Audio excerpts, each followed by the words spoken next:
Assalamualaikum warahmatullahi wabarakatuh. A'udzubillahi minasyaitonirrajim. Bismillahirrahmanirrahim. Wa zamil wal mukazzibina ulin namati wa mahilhum qalilah. Biarkanlah aku yang bertindak terhadap para pendusta yang memiliki segala kenikmatan hidup, dan berilah mereka penangguhan sementara. Surat Al-Mujamil ayat 11. Surat ini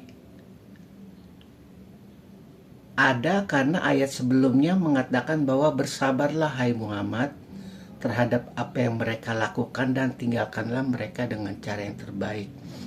Setelah engkau meninggalkan mereka, biarkanlah mereka bertindak biarkanlah nanti Allah yang bertindak terhadap mereka, yang Allah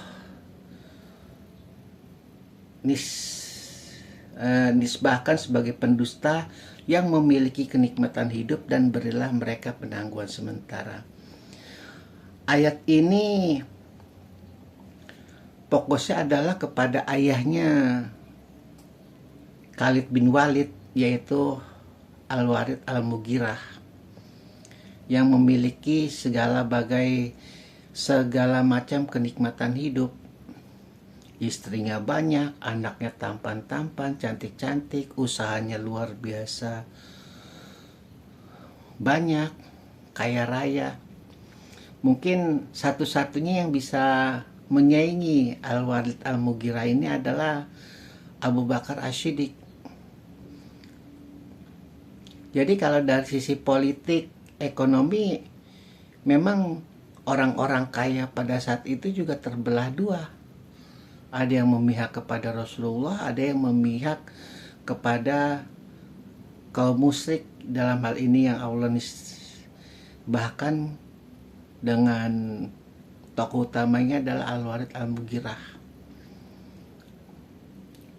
yang dimana setelah pada masa kedepannya adalah anaknya sendiri akan memeluk Islam dan menjadi tokoh kontroversial, karena memang anaknya itu haus darah, Khalid bin Walid. Namun di sisi lain orang Islam banyak juga yang menjadikan dia sebagai tokoh panutan.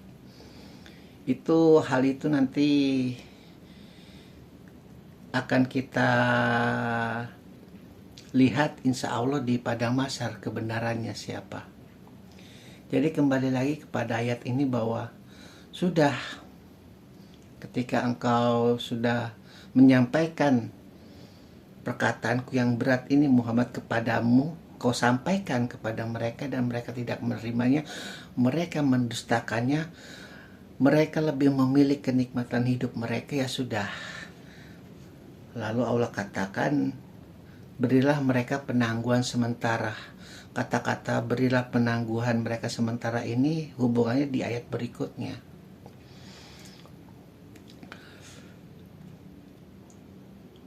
Hal yang perlu digarisbawahi, yang perlu digaris tebalkan adalah bahwa ada setitik lubang bahwa ayat ini menisbahkan Allah sebagai Tuhan yang jalim. Karena Rasulullah sebagai utusannya, Allah menutup pintu kebenaran dari selain Rasulullah, padahal tidak. Justru karena Allah ingin menyelamatkan mereka, justru karena Allah ingin menyelamatkan hidup mereka, baik di masa dia hidup dan di masa dia nanti setelah mati, Allah memberi mereka pengetahuan yang disampaikan kepada Muhammad. Sekali lagi, di dalam kulit Allah itu tidak ada setitik debu pun kejaliman. Tidak ada satu manusia pun yang diciptakan oleh Allah untuk dimasukkan ke neraka. Tidak ada. Allah menciptakan seluruh malaikat, menciptakan seluruh setan, menciptakan seluruh jin, menciptakan seluruh manusia itu untuk hidup di surga dengan segala macam spesifikasi mereka itu. Jadi ketika Allah menempatkan mereka di dalam neraka itu bukannya dari takdir Allah, bukan dari nasib Allah, pilihan mereka sendiri. Ketika diberitahu mereka tidak menerima. Syukur-syukur sampai sebatas itu tidak menerima, bahkan memerangi, bahkan memusuhi, bahkan memfitnah, bahkan menyakiti, bahkan melukai, bahkan membunuh, bahkan mengambil hak orang lain, bahkan merampas hak hidup orang lain. Tuhan macam apa yang ketika kebenaran itu ditindas lalu dia tidak marah? Nggak perlu Allah, kita saja sebagai bos ketika mengirim seorang utusan kita untuk bernegosiasi misalnya, entah itu di dalam bidang bisnis, politik, maupun dalam hal ini perang dan lain sebagainya. Kalau tidak menerima ya sudah. Bahkan ketidakmenerimaan itu disertai dengan pelecehan, disertai dengan hinaan, disertai dengan cacian, disertai dengan umpatan. Marah gak kita sebagai bos? Karena muka kita itu diwakili oleh suruhan kita. Harga diri kita ini diwakili oleh suruhan kita. Itu posisi standarnya, analoginya. Bukan berarti Allah manusia, bukan. Begitu. Maka Allah menegaskan, sudah tinggalkan mereka dengan cara yang baik.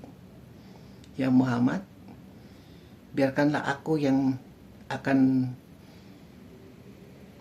bertanggung jawab terhadap urusan mereka, dan berilah mereka penangguhan. Penangguhan di sini istilah katanya, mungkin hari ini mereka berkata tidak, mungkin besok mereka berkata iya.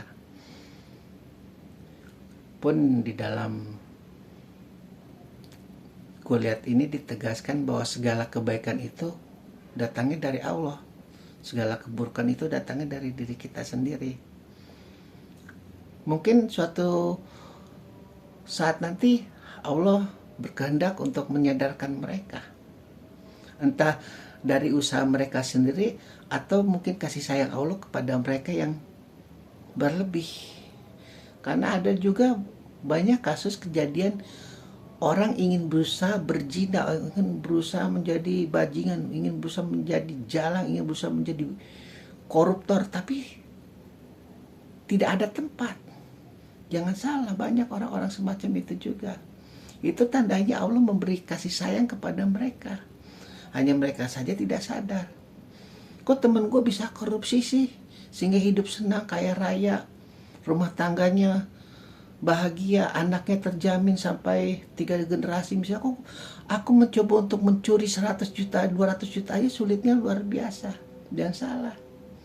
Itu ada tangan-tangan Allah yang berkehendak. Entah mungkin itu dari nenek moyangnya, entah itu mungkin dari kakek ibunya yang mendoakan dia. Begitu, jangan salah. Makanya Allah mengatakan beri penangguhan kepada mereka. Istilah kasar ini mungkin ada nenek moyang mereka yang mendoakan mereka, sehingga kasih sayang aku lebih kepada mereka, sehingga aku sadarkan mereka. Begitu. Jadi kalau di dalam tradisi Arab ya, kalau di dalam tradisi Arab, bukan tradisi kita nih, tradisi Arab, sebajing-bajingannya, sejahat-jahatnya, sebodoh-bodohnya orang, apa istilahnya, orang besar di sana, biarkan mereka sedang bermain, karena pada saat titik temunya mereka akan sadar sendiri. Itu istilahnya etika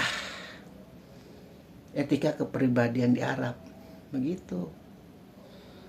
Allah juga sadar, udah beri penangguhan mereka. Nanti kita akan bahas setelah ini, ayat ini, biarkan mereka menjadi urusanku. Kalau bagi yang menerima ya alhamdulillah. mereka menerima pesanku, tapi bagi yang tidak biarkan mereka menjadi urusanku. Alhamdulillahirabbil alamin.